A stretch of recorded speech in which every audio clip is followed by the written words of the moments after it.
বন্ধুরা আজকে দেখো বানাবো কুচো চিংড়ি দিয়ে পাকা তেঁতুলের টক। বন্ধুরা এই টকটা খেতে কিন্তু অসাধারণ। দেখো প্রথমে কুচো চিংড়িগুলোকে ভালো করে নুন মাখিয়ে একটুখানি রেখে দেব।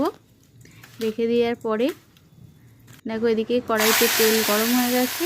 এবার কুচো চিংড়িগুলোকে ভেজে নিতে হবে।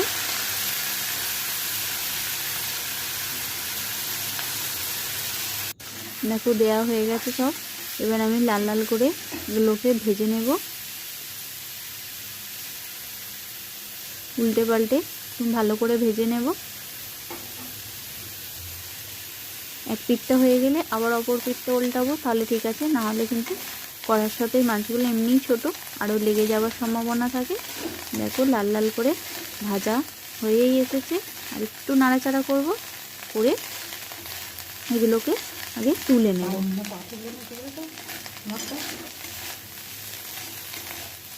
দেখো একদম হয়ে গেছে, এবার তুলে নিচ্ছি।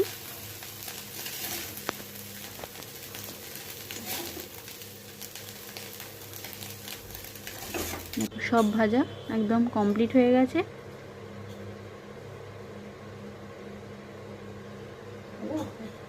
আর এদিকে দেখো ওই কড়ার মধ্যে আমি আগে থাকতে একটু পাকা তেঁতুল ভিজিয়ে রেখেছিলাম, সেই তেঁতুলের জলটা কড়াইতে দিয়ে দিলাম।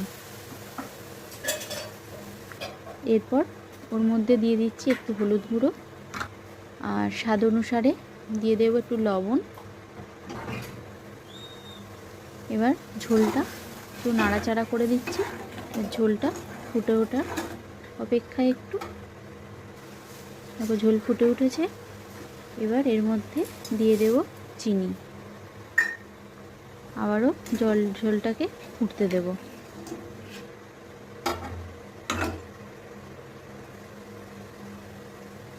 দেখো ফুটে এসেছে।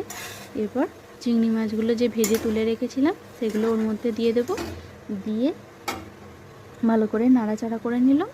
নাড়াচাড়া করে এবার এটাকে আবারও ফুটতে দেব।